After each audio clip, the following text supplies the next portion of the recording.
Alhamdulillahirrabbilalamin. Wassalatu wassalamu ala asrafil anbiya'i wal mursalin wa ala alihi wa sahbihi ajma'in. Segala puji bagi Allah, Tuhan seluruh sekalian alam. Alhamdulillah hari ini Allah mengumpulkan kita tahu bagaimana itu perjuangan itu betul ini kita tahu begini. Bismillahirrahmanirrahim. Sebelum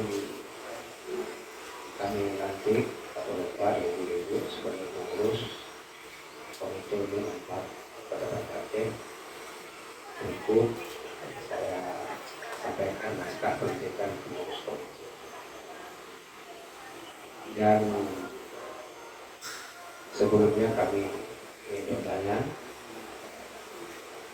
siapkah Bapak Ibu mengemban dan menjalankan amanah sebagai pengurus komite Kabupaten Aceh periode 2025-2028? Terima kasih.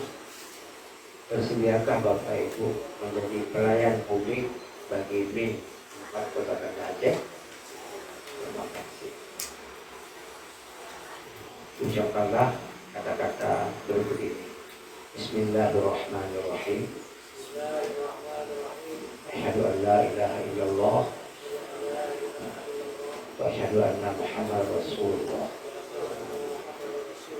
Raditu billahi rabba wa bil islami dinan wa bi Muhammadin nabiyyan wa rasulan.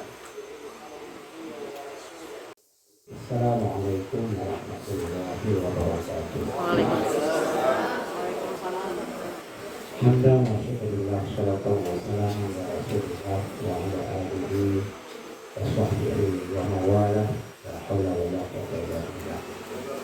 Allahumma shalli wa sallim wa barik ala sayyidina Muhammad wa ala alihi wa sahbihi ajma'in. Yang saya hormati, beras jual minyak. berkembang biak, buat telur, kayak seperti itu. Kayak seperti kawan saya itu ada di Kemenak itu Pak Faisal, dulu jual telur, sekarang semua jualnya beras, sembako semua itu. Jadi rezeki tidak hanya satu pintu, rezeki Allah berikan itu banyak pintunya dan banyak modalnya. Itulah keluasan daripada rahmat dan karunia Allah Subhanahu wa taala. Dan Allah Subhanahu wa taala, Allah yang telah menciptakan alam makrokosmos dan alam mikrokosmos, dan tepi cakrawala sawah ladang yang dihiasi dengan bintang-bintang yang berkelapan di angkasa raya bagaikan sebuah mutiara di dasar lautan. Tidak ada seorang manusia pun yang mampu untuk menghitungnya, baik ia seorang ahli matematika Leonardo Fibonacci, baik ia seorang filosof Yunani Aristoteles, semua mereka lumpuh tidak berdaya untuk menghitung bola-bola di angkasa raya. Itu sisa-sisa Iskandar, Pak. Jadi alhamdulillah saya 2 kali mewakili Aceh untuk musabaqah tilawatil Quran untuk syarih Quran bersyarah. Salam berikan salam, tak lupa pula marilah kita saling satukan pangkuan yang mulia Nabi Muhammad SAW yang telah membawa umat manusia dari alam kebodohan ke alam yang penuh dengan ilmu pengetahuan. Yang saya hormati Kepala Kantor Agama Kota Banda Aceh, Bapak Haji Samad SPD MAG, kemudian Kepala Madrasah Min 4 Dr. Dahina, Sarjana Agama Master Agama, kemudian yang saya hormati Bapak Kecik Kampung Sui, Bapak Amiruddin, beserta Ketua BKM Bapak Saifullah, kemudian yang saya hormati juga Ketua Pengawas Ibu, kemudian yang saya hormati Ketua Komite Komisioner Bapak Haji Muhammad Isa, kemudian yang saya hormati Ketua Panitia Pak Zulfahmi, mana Pak Zulfahmi? Kemudian yang saya hormati juga Bapak Ibu Komite yang baru dilantik, dan seluruh guru-guru Min 4 Kota Banda Aceh yang sangat saya hormati dan saya cintai. Alhamdulillah hari ini saya terus terang tidak menyangka ini penghormatan yang luar biasa. Kemarin waktu pemilihan diberikan ucapan selamat, hari ini juga diberikan ucapan selamat. Begitu besar penghormatan yang diberikan oleh Kepala Min 4 Banda Aceh Dr. Dalina dan menghadirkan Bapak yang mulia Bapak Salman. Terima kasih atas kehadirannya Pak. Bapak Ibu yang dimulaikan oleh Allah Subhanahu wa taala, saya basicnya dokter, dosen dan riset. Jadi memang pendidikan ini sangatlah penting. Kebetulan alhamdulillah terus saya beserta istri itu terus sekolah. Dan di tahun 2023 kemarin kami bareng-bareng menyelesaikan doktor di USK dan wisudanya kemarin. Semoga bisa menjadi contoh untuk ibu-ibu. Dari mana dananya?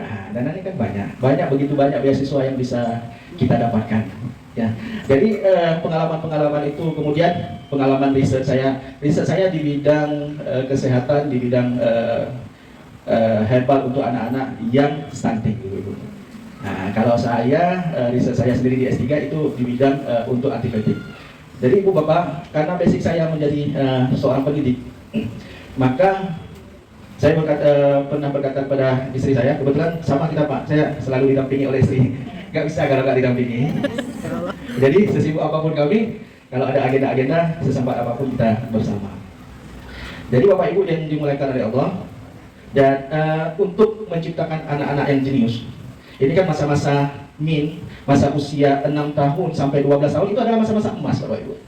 Masa emas yang dimaksud itu adalah masa di mana anak-anak itu bisa menjadi pintar dan jenius. Nah, sekarang pertanyaannya, bagaimana caranya? Ya, ada beberapa cara yang bisa menyebabkan dan membuat anak-anak itu menjadi jenius. Yang pertama genetik. Kalau genetik itu artinya orang tua pintar, bapak pintar, mama pintar, mau nggak mau anaknya pasti akan pintar. Gimana pun caranya pasti akan pintar. Mau belajar dia, nggak belajar dia, sedikit saja dia mendengar apa yang disampaikan oleh guru, maka kalau anak yang pintar sekali saja masuk udah jelas.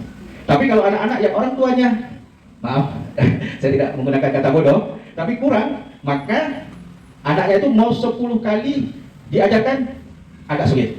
Tapi untuk menunjukkan suatu keberhasilan nanti, apakah yang genetiknya pintar atau tidak pintar itu tidak menentukan keberhasilan. Nah, keberhasilan itu lain lagi, itu masalah takdir. Nah, karena banyak juga anak-anak yang awalnya pintar itu terjebak Pak, terjebak dengan sesuatu yang sudah ada, jadi dia susah untuk bergerak. Maka kadang-kadang abang-abang senior saya di kedokteran itu mereka kan sekali-sekali dapat nilai E, ya kan? Saya dulu waktu kuliah itu cepat Pak. Nah, cepat alhamdulillah, selesainya cepat. Makanya mungkin Bapak susah membaca gelar saya, tinggal mohon doa aja satu lagi tambah profesornya. Ya. Jadi kata senior saya sekali-sekali kalah dapat nilai E, dapat nilai D. Apa tujuannya? Tujuannya adalah untuk kita bisa merasakan bagaimana rasa kalah itu. Ketika kita maju terus tanpa pernah merasakan kalah, maka ketika kita jatuh itu susah untuk bangunnya. Nah, jadi itu yang pertama Bapak Ibu adalah faktor genetik. Maka penting benarlah kita di situ memilih pasangan. Maka ketika kita memilih pasangan kita harus melihat, oh ini dia pintar, ini dia tidak pintar. Ah, itu penting Bapak Ibu. Tujuannya adalah untuk membentuk generasi anak-anak kita yang cerdas-cerdas. Itu yang pertama. Yang kedua adalah lingkungan. Lingkungan itu perlu dibentuk. Anak saya semuanya saya masukkan ke MIN. Kemudian kakaknya saya masukkan ke pesantren. Dan alhamdulillah tahun ini dia lulus di jurusan Al-Quran dan Tafsir. Ya, itu berdasarkan jalur prestasi. Tanggal 23 ini saya seliput lagi dia di Fakultas Kedokteran dan Farmasi andai kata lulus kita bantu untuk sekolahnya. Nah, tapi kalaupun tidak, yang penting yang dia sudah sekolah itu bisa memberikan kelanjutan bagi dia. Apakah ada pengaruh Bapak Ibu Al-Quran itu? Dari segi penerimaannya saja itu sudah berpengaruh. Kenapa? Karena seluruh universitas sekarang sudah membuat program, Bapak Kemenak. Sudah membuat program tersendiri bahwasanya mereka ada ruang untuk anak-anak yang menghafal Al-Quran. Nah, seperti yang kita bicarakan tadi. Mungkin di awalnya karena mereka kurang proses pembelajaran eksaknya, itu susah untuk mengikuti pembelajaran semester 1, semester 2 dan nilainya rendah-rendah. Tapi di semester 4, di semester 5 ketika mereka sudah mampu untuk beradaptasi, insya Allah mereka lebih pintar daripada teman-teman yang lain. Itu lingkungan itu perlu kita ciptakan Bapak Ibu.